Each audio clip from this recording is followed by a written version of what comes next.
அஸ்ஸலாமு அலைக்கும். Welcome to fast kitchen. Hi everyone. இன்றைக்கி விலாகில் நைட் டைம் கிச்சன் க்ளீனிங் தான் பார்க்க போகிறோம். டின்னர் முடிச்சதும் கிச்சன் பார்த்திங்கன்னா எவ்வளோ மெஸ்ஸியாக இருக்குது. இப்படியே விட்டுட்டு போயிட்டோன்னா நம்ம மார்னிங்கில் நமக்கு ரொம்ப டென்ஷனாக இருக்கும். அப்புறம் பார்த்திங்கன்னா நமக்கு காலையில் என்ன சமைக்கிறது அப்படின்னு ஒரு ஹரிபரியாகவே டைம் ஓடிடும். அதனால் இப்போ ஃபஸ்ட்டு நம்ம க்ளீனிங்கை முடிச்சுட்டு படுத்துட்டோன்னா ரொம்ப ஹைஜீனிக்காகவும் இருக்கும், இன்செக்ட் வரதையும் தடுத்துடலாம். முதல்ல கவுண்டர் டாப் மேலே இருக்கிற பாத்திரம், ஸ்டவ் மேலே இருக்கிற பாத்திரத்தெல்லாம் எடுத்து கிச்சனில் சிங்கில் போட்டுருங்க. நான் எப்பயுமே வெஜிடபிள்ஸ் கட் பண்ணுறதுக்கு இந்த மாதிரி முறம் யூஸ் பண்ணுவேன். அந்த முறத்துலேயே ஸ்டவ் மேலே இருக்கிற டஸ்ட்டு, கவுண்டர் டாப் மேலே இருக்கிற டஸ்ட்டெல்லாம் வந்து நான் எடுத்துக்கிறேன்.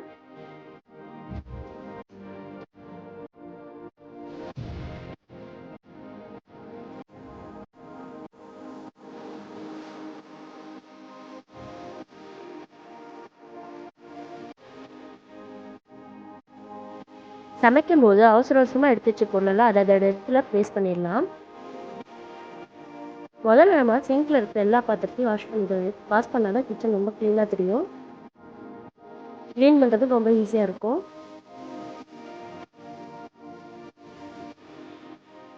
கொஞ்சம் நிஞ்சல் போட்டு சிங்கை நல்லா இந்த மாதிரி ஒரு ப்ரெஷ்ஷை வச்சு நல்லா தேய்ச்சி விட்டுக்கோங்க. பாத்திரங்கள் ஒரு ப்ரெஷ் யூஸ் பண்ண வேணாம், இதுக்குன்னு தனியாக ப்ரெஷ் யூஸ் பண்ணிங்கன்னா தான் ஹைஜீனிக்காக இருக்கும்.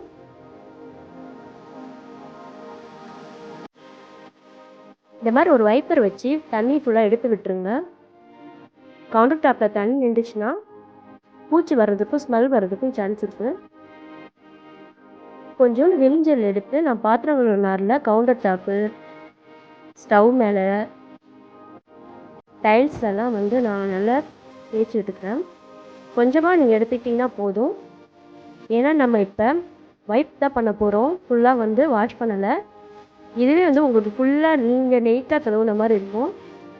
எப்பயுமே ஸ்டவ் மேலேயும் வந்து நீங்கள் தேய்ச்சி விட்டுக்கோங்க, க்ளீன் பண்ணிவிடுங்க. ஏன்னா அங்கேயும் வந்து நம்ம ஃபுட்டோட ஸ்டஃபிங்ஸ் இருக்கும். இந்த மாதிரி ஒரு மைக்ரோ ஃபைபர் ஸ்பாஞ்ச் எடுத்துக்கோங்க. இதை வந்து நீங்கள் தண்ணியை டிப் பண்ணி அதை நல்லா புழிஞ்சிட்டு துடைச்சிங்கனாவே போதும்.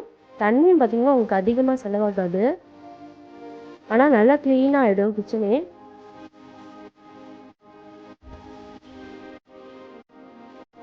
ஒரு சின்ன பவுலில் கொஞ்சமாக தண்ணி, வெறும் தண்ணி தாங்கிறது, அதை வச்சு நீங்கள் க்ளீன் பண்ணிங்கனாவே சூப்பராக க்ளீன் ஆகிடும்.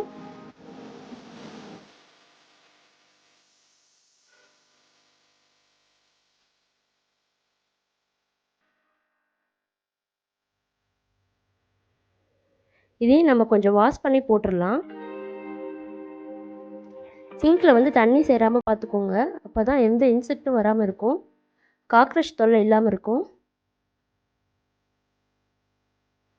நெக்ஸ்ட்டு பார்த்திங்கன்னா இந்த இந்த கிளாத்தை வச்சு நான் வந்து அப்படியே ஃபுல்லாக இந்த மிக்ஸியும் தொடச்சிக்கிறேன். மிக்ஸியும் பார்த்திங்கன்னா நம்ம தினமும் யூஸ் பண்ணுவோம், அதுலேயும் நிறைய ஃபுட் ஸ்டஃபிங் இருக்கும். அதையும் நம்ம க்ளீனாக தொடச்சிட்டோன்னா மிக்ஸி எப்பயுமே புதுசு மாதிரி இருக்கும்.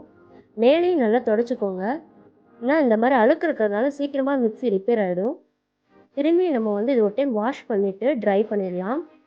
நம்ம அடிக்கடி யூஸ் பண்ணுற பொருள் எது நமக்கு நல்லா தெரியும், அந்த பொருளெல்லாம் கொஞ்சம் நல்லா தொடச்சிட்டு இந்த செல்ஃபையும் நம்ம நல்லா தொடச்சிக்கலாம்.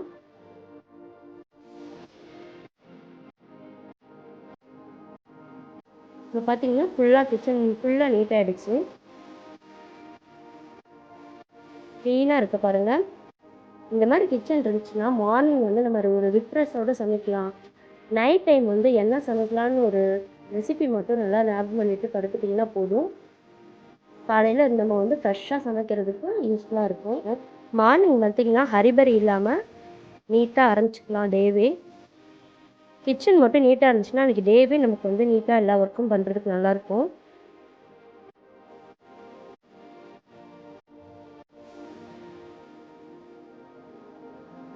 இந்த கிச்சன் வீடியோ உங்களுக்கு பிடிச்சிருந்துச்சுன்னா லைக் பண்ணுங்கள், சப்ஸ்கிரைப் பண்ணுங்கள், கமெண்ட் பண்ணுங்கள். தேங்க்ஸ் ஃபார் வாட்சிங்.